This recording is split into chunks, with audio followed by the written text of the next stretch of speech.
dhe kontrata për herë të parë Lorik Cana! Sakrificë, dhimbje e vuajtje të kthyer në forcë për të ecur përpara dhe për të bërë një idhull mbash shqiptar. 30 vitet e jetës tënde janë edhe 3 dekada historitë të Kosovës, me cilën ti je shumë i lidhur. Për lotja dhe vuajtjet e shqiptarëve të Kosovës, njerëzit tek të cilët shërben jo vetëm si ambasador, por edhe si pikë referimi në ëndrrën e Bashkimit Kombëtar.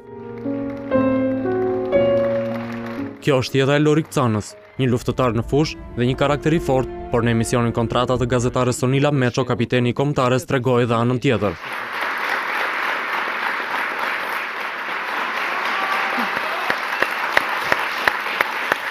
Lotët i rrjedhin natyrshëm kur përmendet gjyshi i tij, profesor doktor Zekeria Cana, historiani dhe veprimtari i shquar shqiptar. Gjakova është një simbol i qëndrimit kundër çdo lloji okupatori ose padrejtësia kundër vendit tonë Shqipërisë.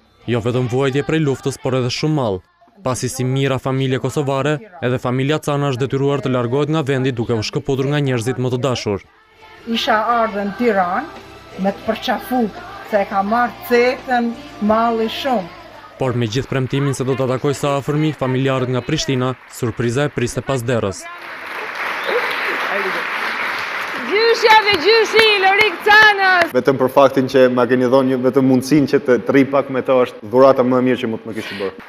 Ky është Lorik Cana, i treguar ndryshe, i rrëfyer përmes njerëzve të tij më të afërt, por edhe mësuese së fillores.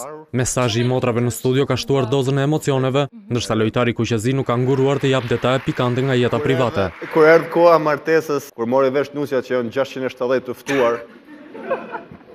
Apo këta kush janë? Tha gjysa janë familje, tha ç'e? Me bashkëshorten që e ka ndjekur gjatë gjithë kohës zgjatjes së emisionit në studio, Loriku ka zbuluar ekskluzivisht edhe lajmin e gëzueshëm për familjen e tij të re. Lorik, ngre komën zhag edhe me na prodhu kësi djem si ti, sepse kësi djem i duhen shqiptarisë. Kur vjen djali? Mund të them që është rrugës, inshallah nuk bjen në ditën kur losim me Serbinë. Ky është lajm! E vërtet? E kur të bëhet kontrata e pas 30 viteve, do të vi djali Lorikut në këtë studio dhe do të thotë: unë ekzistoj atë ditë që babai në nënshkruante. Eja me mua Lorik, që të realizosh ëndrrën më të madhe, Shqipëria në Europian, apo jo? Dakord? Nënshkruaj Lorik Cana! Në fund kapiteni i Kombëtares firmosi edhe kontratën e tij simbolike me shqiptarët, një zotim për të zyrtarizuar prej muajit maj fondacionin e bamirësisë Lorik Cana dhe premtimi për ta kualifikuar kombëtaren për herë të parë në një eveniment madhor. Do ditë fort dhe po gati të luftosh! Do shihni javën e ardhshme! Te kontrata!